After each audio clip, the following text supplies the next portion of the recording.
કહેવાય ને કે ભાઈ મંગળ ગ્રહની ડિઝાઇનો પણ અમારા સુરતમાં લાવી દે. અહીંના તમે શૌચાલયની ડિઝાઇન જોઈ લો તો પણ એવું લાગે કે આપણા ઇન્ડિયાની કે આપણા સુરતની તો છે જ નહીં, આ તો ક્યાંક બીજા ગ્રહમાંથી લઈને આવ્યા હશે.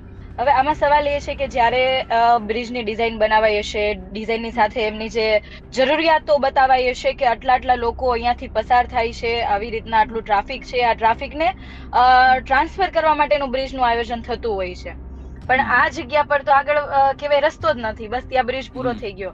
આની ચોખ્ખી વાત એ છે કે એક તો શાસકોમાં બુદ્ધિ જેવો છાંટો નથી. જો બુદ્ધિ હોય તો આવું બુદ્ધિનું પ્રદર્શન ના કરે. ક્યાંક ને ક્યાંક કટકી કરીને પોતાના કાર્યાલય અથવા તો કમલમ ખાતે કઈ રીતનું ફંડ મળે એના માટેનું જો પ્રોપર આયોજન થતું હોય તો આવી રીતના થાય છે. એમને અધિકારી એવું કહે છે કે તમને ખાતમુહૂર્ત કરવું છે, ખૂબ ઈચ્છા છે, તમે હમણાં નવરા છો, હમણાં ફોટો સેશન નથી થયું, તો સાહેબ આપણે આ લોકાર્પણ કરી દઈએ. તો એ તો આ ટ્રિપલ એન્જિનની જે વાત છે ને એ માત્ર ચૂંટણી ઢંઢેરામાં છે. રિયાલિટી તો આ લોકોના અંદરો અંદર નેતાનું સંકલન નથી. જો નેતાઓનું સંકલન નથી તો પછી આ કામ કઈ રીતના કરે? જ્યારે અમે નાના હતા ને તે એક ફિલ્મ આવી હતી. એક ફિલ્મની અંદર એક ડાયલોગ હતો કે સચ્ચાઈ छिप नहीं सकती बनावट के वसूलों से और खुशबू आ नहीं सकती कागज के फूलों से. હવે મોટા થયા અને 30 વર્ષ ભાજપનું શાસન જોયું એટલે એવું લાગ્યું कि सच्चाई छिप भी सकती है अगर आपस में मेल हो और खुशबू आ भी सकती है अगर कागज में तेल हो. કે કોન્ટ્રાક્ટર કે જેને સુરતના કામ કરવાના હોય છે, માનો કે સાચી રીતના કામ કરવાના છે તો ફંડ આપવાની જરૂર શા માટે પડે? અમે માનીએ છીએ કે કોઈ પણ પક્ષ ફંડ ઉપર વગર નથી ચાલતું, પણ જે વ્યક્તિને જે કામ મળે છે એ સમય દરમિયાન એને કરોડો રૂપિયાનો ફંડ આપવામાં આવે છે. આનો મતલબ સીધો એવો થાય છે તમે અમને ટકાવારી આપશો, 2% આપશો તો તમને કામ મળશે, તમે 2% નહીં આપો તો તમને કામ નહીં મળે.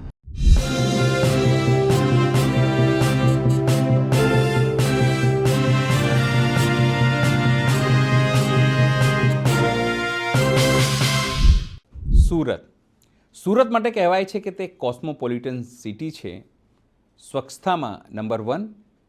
ત્યાં તમે જુઓ મોટા નેતાઓ પણ ત્યાંથી થાય. અને સીધી રીતે વાત કરીએ તો સુરત અત્યારે ચર્ચામાં છે. ચર્ચા શેના માટે? તો સુરત મહાનગરપાલિકાની બુદ્ધિનું પ્રદર્શન માટે. બ્રિજ એક એવું બનાવવામાં આવ્યું કે સામે ઉતરવા માટે જગ્યા નહીં, અને એનું ઉદ્ઘાટન એક દિવસ પહેલાં જ થયું. જ્યારે ડ્રોન વિઝ્યુઅલ સામે આવે ત્યારે તમામ ચોંકી ઉઠ્યા કે આ કેવું બ્રિજ. નમસ્કાર, હું છું ચિંતામણી પુત્ર અનિલ પટેલ. સ્વાગત છે આપનું અમારા વિશેષ કાર્યક્રમમાં. આ જ મુદ્દે આપણી સાથે જોડાયા છે પાયલબેન સાકરિયા, જે સુરતમાં આપના નેતા છે અને વિપક્ષના નેતા તરીકે અત્યારે કામગીરી કરી છે. થોડા સમયમાં ત્યાં ચૂંટણી આવવાની છે, તેને લઈને આમ આદમી પાર્ટી ત્યાં તૈયારી કરી રહી છે. તેમણે બહુ મોટા આરોપો લગાવ્યા છે કરપ્શનના, ભ્રષ્ટાચારના, અને કમલમમાં કઈ રીતે 2% જાય છે એના, અને એને લઈને જ આ તમામ પ્રકારના બુદ્ધિનું પ્રદર્શન થઈ રહ્યું છે તેવી વાત પણ તેઓ કહી છે. સીધાજી સુરત પાયલબેન સાકરિયા પાસે આપણી સાથે જોડાયા છે. પાયલબેન સાકરિયા એ એસએમસીમાં વિપક્ષના નેતા છે. પાયલબેન, આજ સવારથી એક બ્રિજ તમારે ત્યાંનું એ દેખાઈ રહ્યું છે બધાને કે સામે ઉતરતા જ રસ્તો નથી. આ પહેલી વખત નથી તમારે ત્યાં સુરતમાં. તો તમારે ત્યાં સુરતમાં બધા એવા જ નમૂનાઓ છે આવી રીતે બ્રિજ બનાવે, આવી રીતે વસ્તુઓ કરે? મારાથી તો એવું નહીં કહી શકાય નમૂનાઓ, પણ અમારા સુરતની અંદર જે અમારા સત્તાધારી પક્ષો છે ને એની અંદર જે લોકો છે એ કહેવાય ને કે ભાઈ મંગળ ગ્રહની ડિઝાઇનો પણ અમારા સુરતમાં લાવી દે. અહીંના તમે શૌચાલયની ડિઝાઇન જોઈ લો તો પણ એવું લાગે કે આપણા ઇન્ડિયાની કે આપણા સુરતની તો છે જ નહીં, આ તો ક્યાંક બીજા ગ્રહમાંથી લઈને આવ્યા હશે. અને સેમ એવું જ આજે સિદ્ધાર્થનગર બ્રિજનું થયું છે. આવું તો આના પહેલા પણ ઘણી બધી વખતે થયું છે કે ક્યાંક બ્રિજ બનાવે છે તો ખબર જ નથી કે અહીંયા આટલી વજનવાળા વાહનોને અલાઉડ નથી અથવા તો વળાંક નથી વળી શકતા. આવું ચીકુવાડી બ્રિજ પાસે બી થયું હતું. પણ અત્યારે આજે થયું છે. હવે આમાં સવાલ એ છે કે જ્યારે બ્રિજની ડિઝાઇન બનાવાઈ હશે, ડિઝાઇનની સાથે એમની જે જરૂરિયાતો બતાવાઈ હશે કે આટલા આટલા લોકો અહીંયાથી પસાર થાય છે, આવી રીતના આટલું ટ્રાફિક છે, આ ટ્રાફિકને ટ્રાન્સફર કરવા માટેનું બ્રિજનું આયોજન થતું હોય છે. પણ આ જગ્યા પર તો આગળ કહેવાય રસ્તો જ નથી, બસ ત્યાં બ્રિજ પૂરો થઈ ગયો. આની ચોખ્ખી વાત એ છે કે એક તો શાસકોમાં બુદ્ધિ જેવો છાંટો નથી. જો બુદ્ધિ હોય તો આવું બુદ્ધિનું પ્રદર્શન ના કરે. સેકન્ડ કે માત્ર ને માત્ર કોઈ પણ પ્રોજેક્ટને પોતાના હિત માટે અથવા તો ક્યાંક ને ક્યાંક કટકી કરીને પોતાના કાર્યાલય અથવા તો કમલમ ખાતે કઈ રીતનું ફંડ મળે એના માટેનું જો પ્રોપર આયોજન થતું હોય તો આવી રીતના થાય છે. બાકી ખરેખર જો શહેર હિતમાં આયોજન થતું હોય તો આવી રીતના બ્રિજ ના બનાવે, અથવા તો જે બ્રિજ બનાવવાની ખરેખર જે જરૂરિયાત છે ત્યાં બનાવે. આમાં થયું છે એવું કે આ લોકોએ ડિઝાઇન બનાવી નાખી, બ્રિજ બની ગયો, અને તો બી જે લોકાર્પણ કરવા ગયા એ લોકોને પણ ખબર નહીં કે આગળ તો બ્રિજ પૂરો થાય તો રસ્તો જ પૂરો થઈ જાય છે. હવે આ લોકો શું જવાબ આપશે? અમે તો બોર્ડમાં પણ અમે પૂછવાના છીએ, પણ લાખો કરોડો રૂપિયાનો પ્રોજેક્ટની ડિઝાઇન બનાવવા પાછળ થાય છે. ડિઝાઇન બન્યા બાદ એને બનાવવા માટે થાય છે, બને ત્યાર પછી થર્ડ પાર્ટી ઇન્સ્પેક્શન થાય છે કે ભાઈ બરાબર બને છે કે નહીં, આ તે બધું. તો અલગ અલગ ક્રાઇટેરિયા પ્રમાણે અલગ અલગ લાખો કરોડોના બિલ ચૂકવાય છે, અને બિલ ચૂકવાયા બાદ પછી ખબર પડે છે કે આગળ રસ્તો નથી.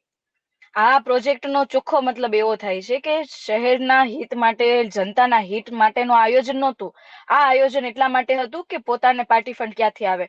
હું તમને વાત કરું તો સુરતની અંદર જેટલી કંપનીઓ કામ કરે છે, એ માની લો તમે ડીએચ પટેલની હોય. ખાલી એક જ મિનિટ ખાલી સોરી, હું તમને અટકાવું છું. મારું ખાલી જોવું છે, એક દિવસ પહેલા એનું ઉદ્ઘાટન CR પાટીલ કરે છે.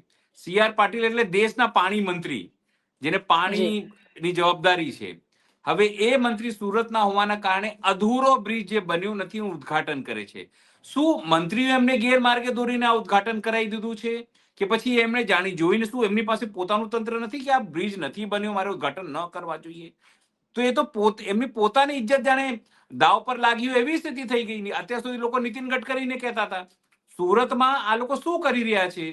મારે એવું પૂછવું છે કે તો પોતે જવાબદાર મંત્રી છે, સમજો. તમારે ત્યાંથી હર્ષ સંઘવી નાના મંત્રી, નાના CM છે એ આવે છે, પાણી મંત્રી છે એ આવે છે, જેનું ઉદ્ઘાટન કરી દે છે. ઉદ્ઘાટન થઈ જાય છે, હવે બીજા દિવસે ખબર પડે છે કે આગળ રસ્તો જ નથી. એટલે આ લોકો, અને પછી ખબર પડે કે મોડું થયું છે, 15 કરોડ વધારે બી ખર્ચ આવવાનો છે. એટલે સમજાતું નથી આ સુરત જોડે આ લોકો શું પ્રયોગ કરી રહ્યા છે. નહીં, મેં પહેલા જ કીધું ને કે કદાચ એમને બુદ્ધિ જો અમારા કાઠિયાવાડીમાં એવું કે જ્યારે કોઈ કામ યોગ્ય પ્રમાણે ના કરવામાં આવે, અથવા તેમની લાયકાત પ્રમાણે જે કામ હોવું જોઈએ એ પ્રમાણે ના થાય, તો એવું કહે કે એમનામાં બુદ્ધિ જેવો છાંટો નથી, તો જ આવું બુદ્ધિનું પ્રદર્શન થતું હોય. અને પોતે મંત્રી હોય, પછી ડેપ્યુટી CM હોય, અને સુરતના મેયર હોય. તમે એક વિચાર કરો કે મેયર એટલે પ્રથમ નાગરિક કહેવાય, કે જેને સુરતના ખૂણે ખૂણાની ખબર હોવી જોઈએ, ખૂણે ખૂણાની અંદર કયા કયા પ્રોજેક્ટ ચાલે એની ખબર હોવી જોઈએ, કયા વિસ્તારની અંદર કયા લોકો કઈ બાબતથી પરેશાન થઈ રહ્યા છે, અથવા એના માટે શું નવું કરી શકાય. આ તમામ જાણકારીનો ખૂબ મોટી જવાબદારી એટલે મેયરની કહેવાય. એમને અધિકારી એવું કહે છે કે તમને ખાતમુહૂર્ત કરવું છે, ખૂબ ઈચ્છા છે, તમે હમણાં નવરા છો, હમણાં ફોટો સેશન નથી થયું, તો સાહેબ આપણે આ લોકાર્પણ કરી દઈએ. સેમ એવું એને જે જગ્યા પર બીજું કતારગામની અંદર જે બ્રિજ, પેલો રત્નસાગર બ્રિજનું છે એ કર્યું છે, તો એમાં બી સેમ એવું છે. એક બાજુનો બ્રિજ ખુલ્લો મૂકી દીધો, બીજી બાજુનો નથી મૂક્યો. એ બી સોશિયલ મીડિયામાં બહુ બધા લોકોએ, સુરતના લોકોએ પોસ્ટ કરી કે ભાઈ આ બ્રિજ બની ગયો છે, પણ નેતાઓની હાજરી આવે, એટલે કે નેતાઓ પોતે હાજર થાય એના માટે, એટલે કે કોઈ નેતાના હાથે આનું લોકાર્પણ થવું જોઈએ, બાકી ખરેખર બની ગયો છે તો એમ ના થવું જોઈએ. એવી ઘણી બધી સોશિયલ મીડિયામાં પોસ્ટ વાયરલ થઈ. પછી મેયરને થયું ના હવે તો લોકો કહે છે કે ભાઈ આપણે મુખ્યમંત્રીની રાહ જોવા એવું નથી, આપણે લોકાર્પણ કરી નાખો. એમ કરીને બધા એ લોકાર્પણ કર્યું. સાથે આ જે બ્રિજનું આ જે બુદ્ધિનું પ્રદર્શન હતું એ બી કરી નાખ્યું. મેયરને પોતાને જો અધિકારીઓ ગેરમાર્ગે દોરી જતા હોય, અને મેયર પોતે સાંસદ સભ્યને કે એક્સ CM ને, આપણે DY CM ને જો ગેરમાર્ગે દોરી લેતો હોય, તો આ ટ્રિપલ એન્જિનની જે વાત છે ને, એ માત્ર ચૂંટણી ઢંઢેરામાં છે. રિયાલિટી તો આ લોકોના અંદરો અંદર નેતાનું સંકલન નથી.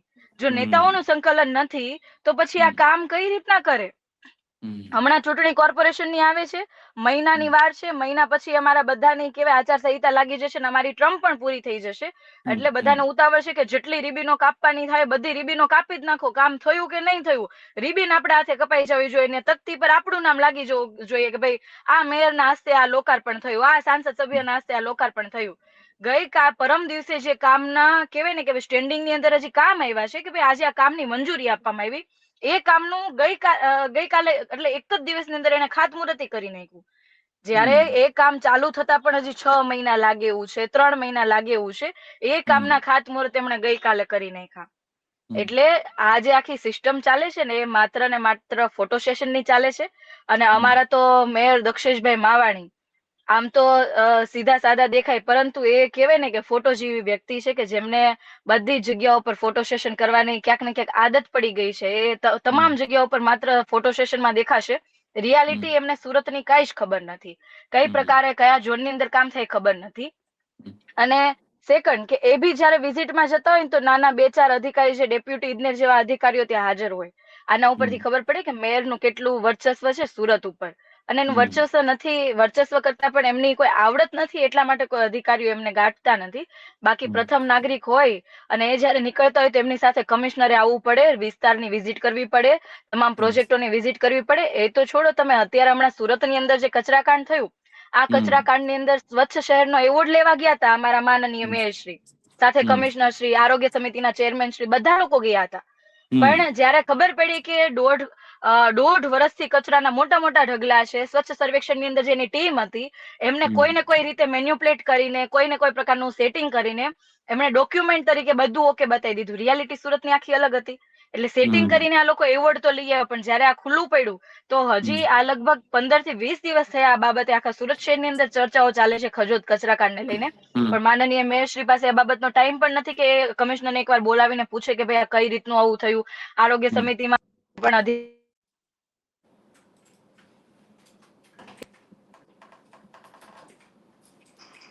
કે કઈ રીતનું આ બધું થયું. તો આવી રીતના બધું કહેવાય ને કે અણધડ બધો વહીવટ ચાલે છે.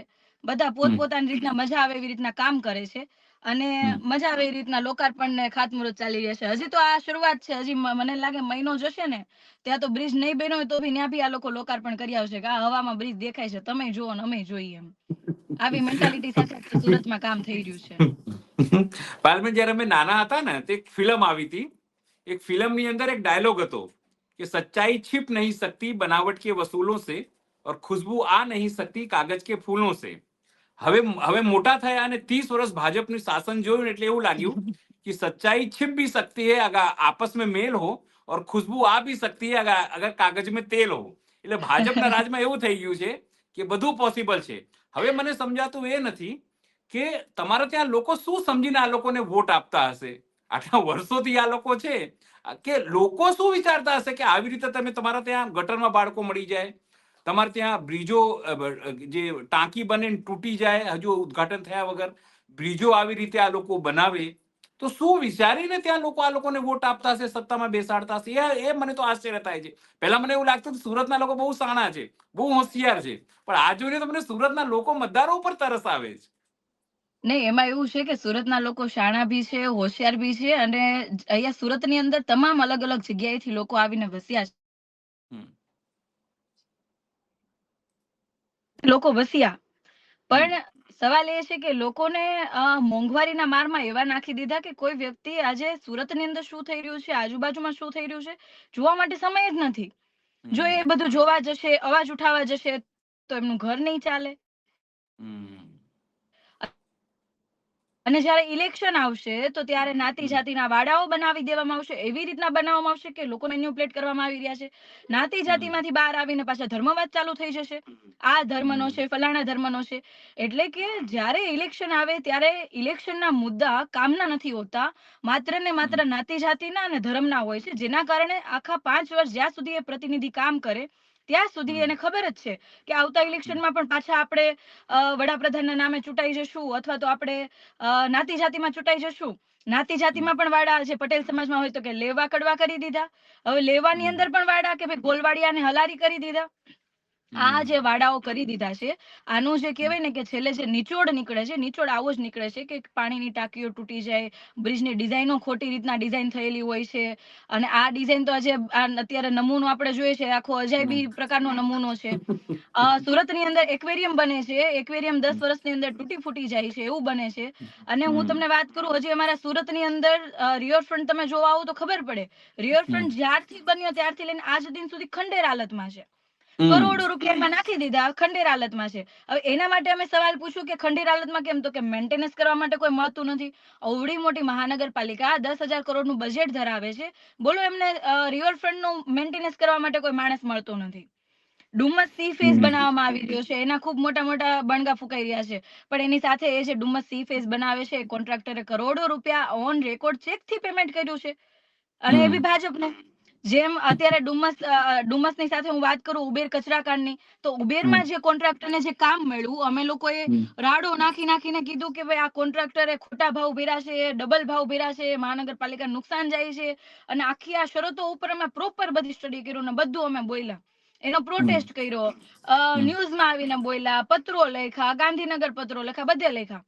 પછી હમણાં થોડા દિવસ પહેલા હું જોતી હતી કે ભાઈ કેટલા લોકોએ કોને કોને ફંડ આપ્યું તો ખબર પડી કે એ જે ઉબેર એ કોન્ટ્રાક્ટર છે એને લગભગ નહીં તો 4.5 કરોડ રૂપિયા એને ઓન રેકોર્ડ ભાજપને ફંડ આપ્યું છે. તો પછી 4.5 કરોડ રૂપિયા ફંડ આપે તો પછી એમને આ કામ આપવાના છે ને ડબલ ભાવમાં આપવાના છે. પૈસા કોના છે? તો પબ્લિકના પૈસા છે. પબ્લિકના પૈસા સીધી વાત છે. સેમ એવી રીતના આખા ડ્રેનેજના નેટવર્કો નખાય છે, પમ્પિંગ સ્ટેશનો બનાવાય છે, સુએજ ટ્રીટમેન્ટ પ્લાન્ટ બનાવાય છે. એ કોન્ટ્રાક્ટરનું મેં ચેક કર્યું. આ બાબતે હું સોશિયલ મીડિયાથી ને લાઈવના માધ્યમથી પણ એક આંકડા સાથે માહિતી પણ આપવાની છું કે એમાં એમણે મેં એનો હિસાબ કર્યો ત્યારે ખબર પડી કે 14 કરોડ રૂપિયા એમણે ઓન રેકોર્ડ ભાજપને ફંડ આપેલું છે. તો આ બધા કોન્ટ્રાક્ટરો જે ભાજપને ફંડ આપે છે, આ ફંડ શા માટે આપે છે? સવાલ પહેલો તો એ થવો જોઈએ કે કોન્ટ્રાક્ટર કે જેને સુરતના કામ કરવાના હોય છે, માનો કે સાચી રીતના કામ કરવાના છે તો ફંડ આપવાની જરૂર શા માટે પડે? અમે માનીએ છીએ કે કોઈ પણ પક્ષ ફંડ ઉપર વગર નથી ચાલતું, પણ જે વ્યક્તિને જે કામ મળે છે એ સમય દરમિયાન એને કરોડો રૂપિયાનું ફંડ આપવામાં આવે છે. આનો મતલબ સીધો એવો થાય છે તમે અમને ટકાવારી આપશો, 2% આપશો તો તમને કામ મળશે. તમે 2% નહીં આપો તો તમને કામ નહીં મળે. એટલે સુરતની અંદર જે આખો આ વહીવટ ચાલે છે ને, આ વહીવટ અને સ્ટેન્ડિંગ કમિટીના ચેરમેન હોય કે મેયર હોય કે કોઈ પણ હોય, જ્યારે કમિટીઓની મીટિંગ હોય, સામાન્ય સભા હોય, તો એનું નક્કી બધું પહેલા તો કમલમ કાર્યાલય બધા ભેગા થઈને કરે કે આજે આ વિપક્ષ આ બાબતે ઘેરવાનો છે તો આપણે શું કરી શકીએ, આ મુદ્દાને આવી રીતના કઈ રીતના ડાયવર્ટ કરી શકાય. અને છેલ્લા 5 વર્ષનો મને અનુભવ એવો છે, અને એક યંગ હોય ને એટલે આપણને કહેવાય ને કે ઉકળતું લોહી હોય ને, ઉકળતું લોહી હોય ને એટલે આ બધું ખોટું થતું હોય ને તો આપણાથી સહન ના થાય. 5 વર્ષમાં મેં એવું જોયું કે જેટલા પણ કોર્પોરેટરો ચૂંટાયેલા છે, ભાજપના કોર્પોરેટરો છે, આ તમામ લોકોને શહેર હિતની કોઈ જ પડી નથી. અમુક જે થોડાક લોકો છે કે જેને શહેર હિતની પડી છે તો એમના ઉપરથી ના પાડી દેવામાં આવ્યું છે કે તમારે કઈ બોલવાનું નથી, તમે બોલશો તો ઠપકો મળશે. અહીંયા જયારે સામાન્ય સભામાં આવે તો નક્કી એવું હોય કે આપણે કયા વિષય ઉપર કે ભાઈ સુરતની અંદર કયા કયા કામો થાય છે, કયા કરવા જેવા છે, કયા વોર્ડની અંદર સમસ્યા છે, આ બાબતની ચર્ચા સામાન્ય સભામાં હોય. જેમ વિધાનસભાની અંદર આખા રાજ્યની હોય એમ સુરતની સામાન્ય સભામાં હોય. તો ત્યાં આવીને શું વાત થાય? નરેન્દ્ર મોદીએ આ કર્યું, નરેન્દ્ર મોદીએ તે કર્યું, CR પાટીલે આ કર્યું છે, CR પાટીલે હમણાં લોકાર્પણ કર્યું, અવડું મોટું કાર્ય કર્યું. પછી ત્યાંથી નવરા થાય એટલે એમ કે બાંગ્લાદેશ વાળાએ આપણા ભારત દેશ ઉપર આ કરી નાખ્યું, આપણા હિન્દુઓને આમ થઈ ગયું, તેમ થઈ ગયું. અરે સરકાર તમારી છે, ટ્રિપલ એન્જિનની સરકાર છે, છતાં તમે બાંગ્લાદેશના ઉપર કઈ કરી નથી શકતા. ત્યાં આપણા હિન્દુઓ એટલા હેરાન થાય, તમે સામાન્ય સભામાં બોલો છો. કેન્દ્રમાં તમારી સરકાર છે, તમે ડાયરેક્ટ ત્યાં કયો એમ નહીં. મણિપુરની અંદર કોઈ ઘટના બને તો એ નહીં બોલવું, પણ બીજા રાજ્યની અંદર કોઈ ઘટના બને તો અહીંયા ઠેકડા મારવા કે ભાઈ આમ થઈ ગયું, તેમ થઈ ગયું, ફલાણું થઈ ગયું. ના, મને તો પાયલબેન મને તો હસી એ વાતની આવે છે કે બાંગ્લાદેશની હિન્દુઓની ચિંતા છે, પણ પ્રયાગમાં આપણા શંકરાચાર્ય શું એ હિન્દુ નથી? એમના જે એમના સમર્થકો હતા, પોલીસે ખેંચીને એમને માર્યા, શું એ લોકો હિન્દુઓ નતા? મને તો એ ચિંતા થાય છે કે જો હિન્દુત્વની વાત કરતા હોય તો શંકરાચાર્ય હિન્દુ નથી તો સૌથી મોટા હિન્દુ છે. અને જો એમની જોડે આવું થતું હોય તો તમારી મારી જોડે આ લોકો શું કરશે? આ લોકો નહીં, એટલે આ લોકોની વ્યાખ્યા, ભાજપની વ્યાખ્યા એવી છે કે એ જે ખોટું કરે એમાં સપોર્ટ આપો ને એમાં સવાલ ન ઉઠાવો તો તમે હિન્દુ. તમે એમ કહેશો કે ભાઈ રોડ રસ્તા સારા કેમ નથી તો કે તમે હિન્દુ નથી. તમે એમ કહેશો કે સારું પાણી નથી મળતું, પાણી ખરાબ પીને લોકો મરી ગયા તો કે આ હિન્દુ નથી. અને આપણે જો એવું કહીએ કે ભાઈ 10,000 કરોડનું બજેટ છે, લોકો માટે વપરાતું નથી, તમે 2% તમે કમલમ ખાતે લઈ જાઓ તો કે આ હિન્દુ છે જ નહીં. આ ભારત વિરોધી છે, દેશ વિરોધી છે, હિન્દુ વિરોધી છે. આ માત્ર ને માત્ર એમનો એજન્ડા છે. કોઈને કઈ ખબર પડતી નથી આખી સિસ્ટમ કેમ ચલાવવી. અને આ જે શંકરાચાર્ય વાળું છે, ખરેખર તો આ લોકોને શરમ આવવી જોઈએ ને, પાણીમાં કહેવાય ને ઢાંકણીમાં પાણી લઈને ડૂબી મરવું જોઈએ કે આપણા દેશની અંદર આવા સાધુ સંતો જો હેરાન થતા હોય કે જે લોકો કહેવાય ને કે કરોડો લોકોની આસ્થાનું કહેવાય ને એક મુખ્ય જે કહેવાય વચ્ચેનું આપણે ભગવાન સાથે મિલન કરવા મળવા માટેનું એક વચ્ચેનું મધ્યસ્થી કહેવાય, એવા લોકો આપણા હૃદયમાં વસતા હોય, એવા લોકોની આપણે પૂજા કરતા હોય. જો એની જે હાલત અત્યારે ખરાબ હોય તો આપણે વિચારી શકીએ સામાન્ય લોકોની શું હાલત છે. હું તો આપણે તો આ બ્રિજ વાળી વાત કરતા હતા ને ઘણી લાંબી વાત થઈ ગઈ, પણ હું તો સુરતનું તમે મને પૂછો ને તો 5 વર્ષનો એટલો અનુભવ છે કે 5 વર્ષની અંદર ખબર પડી કે જેટલી પોલિસીઓ બનાવવામાં આવી છે, પોલિસીઓ માત્ર કોન્ટ્રાક્ટરો માટે બોલાવવામાં આવી છે. એ તમે રોડની પોલિસી જોઈ લો, બ્રિજની પોલિસી જોઈ લો, આવાસની પોલિસી જોઈ લો, જે આવાસો બને છે ખંડેર થઈ જાય છે, 5 વર્ષમાં એ લોકો બીજે રહેવા જતા રહે. આજની તારીખમાં પણ સુરતની અંદર લોકો ફૂટપાથ પર રહેવા મજબૂર બન્યા છે. લોકો ફૂટપાથ પર રહે છે. આશ્રય સ્થાન જેટલા હોવા જોઈએ એટલે આશ્રય સ્થાન નથી. આશ્રય સ્થાન છે તો એની હાલત પણ ખંડેર પ્રકારમાં છે. વેજીટેબલ માર્કેટો બનવા જોઈએ તો વેજીટેબલ માર્કેટો પણ ખંડેર હાલતોની અંદર છે. પાર્કની કોઈ વ્યવસ્થિત વ્યવસ્થા નથી. ટ્રાફિકનું કોઈ નિયમન નથી. ડોર ટુ ડોર ગાર્બેજનું કોઈ નિયમન નથી. પાણીની 24/7 ની યોજના છે પણ ક્યાંય આજે આખા સુરતની અંદર એક પણ ઘરની અંદર 24 કલાક પાણી આવતું એવો દિવસ નથી. પાયલનો છેલ્લો સવાલ, મારો છેલ્લો સવાલ ખાલી એક, તમે જી જી લોકો આખી રાજનીતિમાં આયા હતા, પોતાનું પ્રોફેશન છોડીને એટલા માટે આયા હતા કે રાજનીતિમાં ક્યાંક બદલાવ કરીશું. આખું પોતાનું કરિયર છોડીને તમે પોલિટિક્સમાં એટલા માટે જ આયા હતા કે બદલાવ કરીશું. આ 5 વર્ષ તમે લોકો રહ્યા. તમારા જેવા ઘણા લોકો આયા, એવું નથી કહેતા કે અરવિંદજીને હા હા જોઈને ઘણા લોકો આયા કે ભાઈ રાજનીતિમાં આપણે બદલાવ કરીશું, ઈમાનદારી વાળી વસ્તુઓ લાવશું. લાગે છે કે 5 વર્ષમાં સંઘર્ષ કરતા કરતા થાકી ગયા આ લોકોથી? ના ના બિલકુલ થાક્યા નથી. અમે તો બદલાવ કરવા આવ્યા હતા ને એમાંથી ઘણા બધા હેતુ સિદ્ધ થયા. હું મારા હા. વિસ્તારની વાત કરું તો મારા વિસ્તારમાં મેં 4.5 વર્ષમાં 450 કરોડનું કામ કરાયું છે. વિપક્ષમાં છીએ છતાં બી કરાવી શક્યા. સુરતની અંદર પાણીના મીટરોનો ખૂબ મોટો પ્રશ્ન હતો તો એમાં પણ અમે 80% જેટલી સફળતા મેળવી કે હવે પાણીના મીટરોના બિલ નહીં આવે. ના, પણ એના ત્યાર માટે સંઘર્ષ પછી કેટલું બધું કરવું આખા પડ્યું? એના માટે નહીં સામાન્ય કઈ સંઘર્ષમાં મજા છે સરળતાથી ને. થઈ નથી ગયું. હું નહીં તમને નહીં રોજ નહીં તમારા સંઘર્ષમાં ફેસબુક મજા પર હું છે ને. તમને જોઉં છું, રોજ ધરણા, રોજ કંઈક ને કંઈક, રોજ ઉહાપો એમ. પણ એમાં કેવું છે કે લોકોનો સહકાર ને લોકોનો આશીર્વાદ એટલા છે ને કે અમે થાકતા નથી એમ. અને લોકોનો જી જી સહયોગ હોય એટલે પછી આ બધું ઈઝી. સોરી થોડુંક અહીંયા છે ને નેટવર્ક ઇશ્યુ આવે છે. જી હું મેરેજમાં છું ને એટલે જી કોઈ વાંધો નહીં, કન્ટિન્યુ. હમ. એટલે મારું કેવું હા તો એવું જ હતું કે તમે હા આટલા બધું કામો કરાય પણ રોજ ધરણા, રોજ પ્રદર્શન, રોજ ઘેરાવ, રોજ પોલીસ કેસ. પણ એમાં ક્યાંક ને ક્યાંક સફળતા મળે છે એટલે સારું લાગે છે કે ભાઈ ચલો આપણે કઈ બોલવાથી કઈ કરવાથી જો લોકોને ફાયદો થતો હોય તો એના માટે તો આવ્યા છીએ. બાકી તો જે તે સમયે આપણા બધા પૂર્વજોએ અંગ્રેજો સામે લડાઈ ના લડી હોત તો આજે આપણે સૌ ગુલામ હોત. અને આજે અમે સૌ લડાઈ નહીં, આપણે તમે છો અમે છીએ, આપણે તો બધા સૌ આધાર સ્તંભ છીએ. હવે આપણે જો લડાઈ નહીં લડીએ ને તો આપણી આવનારી જે પેઢી છે એ માનસિક ગુલામ થશે. ભલે આમ કોઈ ગુલામ નહીં કરી શકે પણ માનસિક ગુલામ. એટલે આ લડાઈ લડવી ખૂબ જરૂરી બી છે. અને ચોક્કસ એમાં પરિવર્તન પણ આવશે. કોઈની સત્તા કાયમી રહેતી નથી. અને સમય એવો આવે છે કે જ્યારે લોકો એમની કહેવાય ને તાકાત જે છે તાકાત બતાવી દે છે. અને આ જે રીતનું બુદ્ધિનું પ્રદર્શન કર્યું છે એ વિસ્તારના લોકો પણ ખૂબ આ બાબતે કહેવાય કે આશ્ચર્યજનક છે કે શું અમે આવા લોકોને મત આપ્યો છે કે જેમણે બ્રિજ પૂરો થઈને. જી કોઈ વાંધો નહીં. આપ અમારી સાથે જોડાયા પાયલબેન, ખૂબ ખૂબ આભાર. અને આપણે જોડાતા રહીશું, ચર્ચા કરતા રહીશું કે સુરતનું કંઈ ભલું થાય. તમે પ્રયત્ન કરો, આપણા બધા મળી પ્રયત્ન કરીએ.